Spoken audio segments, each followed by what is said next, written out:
Alright, well, I guess it was finally time to get around to this. So, today we're talking about the one topic that everybody in Vancouver Canucks Nation has been so adamantly talking about.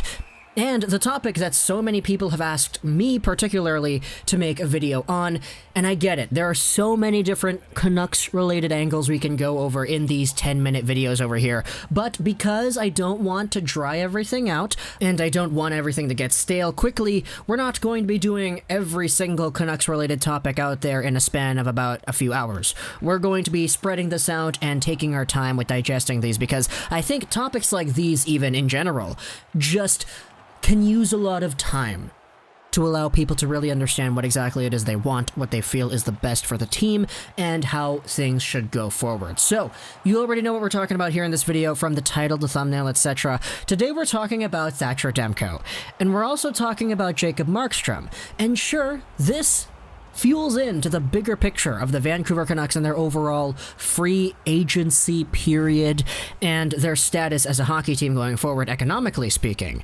But before we get underway, let's just establish the context. So, the Vancouver Canucks, they're a team with little cap space. They're a team with projectedly $30,000 of cap space this season, and next season they have a projected $17 million in cap space. Now, $17 million is not small, I would say, under normal circumstances, but these circumstances that the Vancouver Canucks have include UFAs and RFAs like Tyler Toffoli, Jake Virtanen, Tyler Mott, Adam Gaudette, Zach McEwen, Chris Tanev, Troy Stecher, Fantenberg, Louis Domingue, who I don't really know how he plays into this whole conversation, and Jacob Markstrom.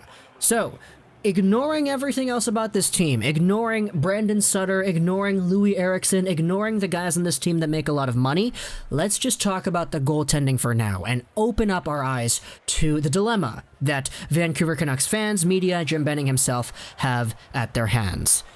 Now, this situation is summed up really easily.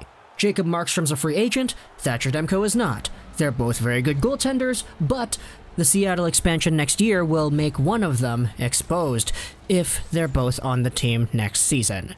This is because under the NHL's expansion draft rules, NHL teams can only protect one goaltender heading into the expansion draft, and furthermore, NHL teams have to at least expose one goaltender who is under contract in 2021 or 2022, or whose contract is expiring or is an RFA in 2021.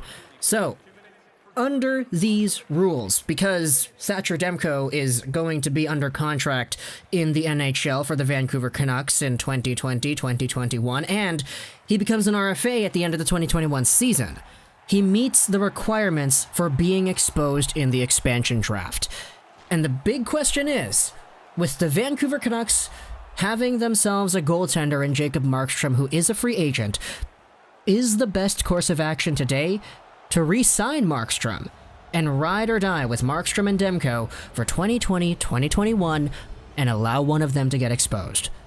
Or, the other option here is to let Jacob Markstrom walk entirely.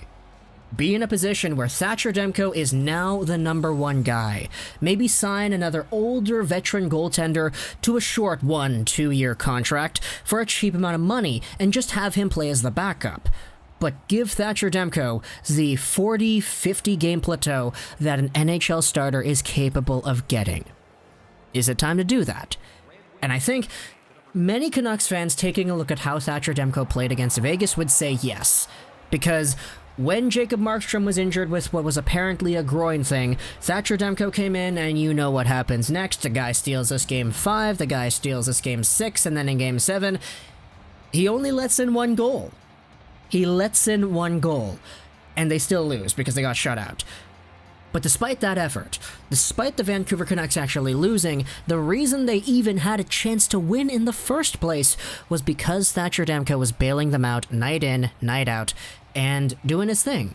And so even though Demko did not play an NHL game in months before the Vegas series started, remember he actually came in to relieve Jacob Markstrom earlier in the series as well, even though he hadn't played in a long time, I've seen many Canucks fans saying that they still feel that Demko is good enough to be that guy who can play 50 games in a season, who can be the number one starter, and it makes Jacob Markstrom's role in the team less valuable and therefore less needed, and by proxy, not all too much of a priority to re-sign, allowing the Canucks to use the money elsewhere with other guys, the other RFAs, Virtanen, Gaudette, Stetcher, Mott, McEwen, etc., not to mention the big two, Tanev and Toffoli, without Jacob Markstrom.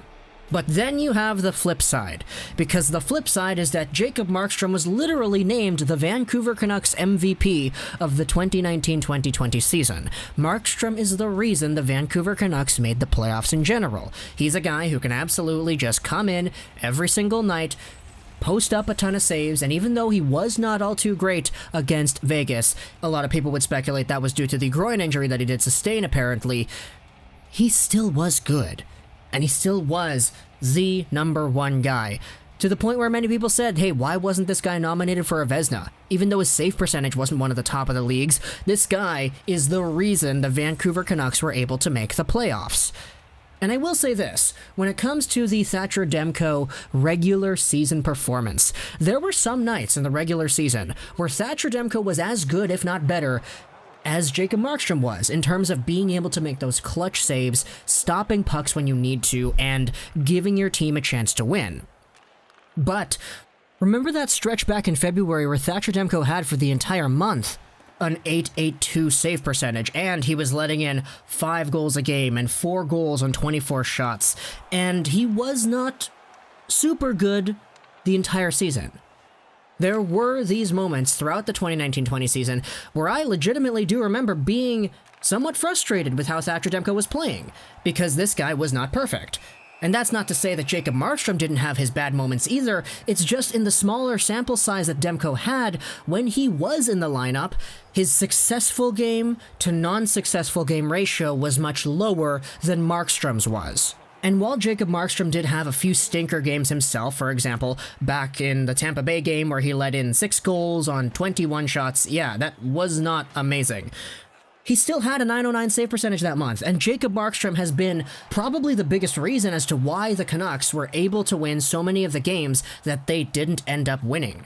Take a look at this in November. Jacob Markstrom lost his first 6 games, but in the month of November, he still had a .913 save percentage. And some of those games that he did lose, it's just because the Vancouver Canucks couldn't score any goals themselves. So I think it's totally fair to say that while Thatcher Demko was good in the playoffs, it's not enough to overthrow what Jacob Markstrom was able to do in his body of work in the regular season. Because seriously, even though Demko was great in the 3 games he played against Vegas, the 3 games he started against Vegas, it's a different animal playing 3 games against Vegas in an elimination series to playing 40, 50 games over the span of a few months, especially now since the next NHL season is supposedly going to be condensed because it's going to start a little bit later, but they still want to play 82 games. So I guess where I'm going with this is I could totally understand the idea of re-signing Jacob Markstrom, and I honestly would not be opposed to it.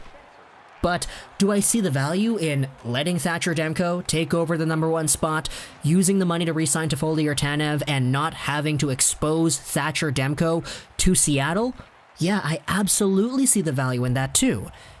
But if it were up to me, I would think that the value of letting Thatcher Demko ride on the coattails of a Jacob Markstrom, maybe giving him more games than the 27 games he had in 2019-20, maybe splitting the load with Markstrom instead of having a Markstrom starter Demko backup, would be a lot more beneficial.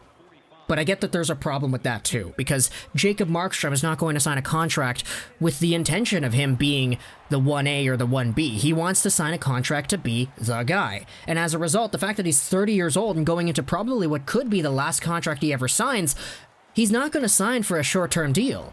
And he's going to be expected to be the guy who gets protected by whatever team has him once the expansion draft comes. And so just from all these factors alone, it's why there's this huge dilemma for the Vancouver Canucks on whether or not they're going to ride Thatcher Demko out next season as the number 1 guy, whether they're going to be able to sign a Markstrom and have him as a 1A, 1B with Thatcher Demko, or if they're just going to have to go all in and say, okay, Jacob Markstrom, you're going to be here for a few more years, sign this contract, stick around for $6 million per, and Thatcher Demko is going to go to Seattle. So there's a big debate as to what's going on for sure. And I get all points of views. There certainly are many different factors that go into this. But I will say this. As a guy who kept up with Thatcher Demko back since 2014 when he was in Boston College, I've been so hyped for this guy to be the #1 Vancouver Canucks starting goaltender for years now, and we all kind of knew that he had that in him. It's just what we saw against Vegas was that coming out. So even though I did preach that he has not been super consistent in the regular season, we have just come off of what was the best performance we have ever seen from Thatcher Demko ever.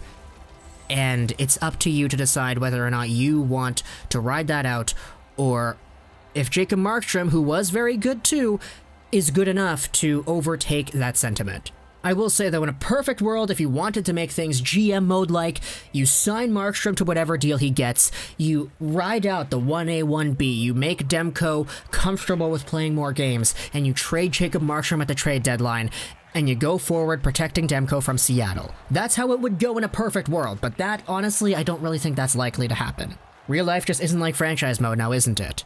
So, talk to me in the comments below what you think about this whole idea. Obviously, as I said, there's so many other factors that play into this. The free agent goalie market, the UFAs and the Canucks, Tanev, Toffoli, the RFAs too. There's so many different things that come together to make this story as spicy as it is. But talk to me in the comments what you think about this whole idea. Hope you enjoyed this. Minister of the Trolls 99, Demko or Markstrom, who would you roll for the #1 next season?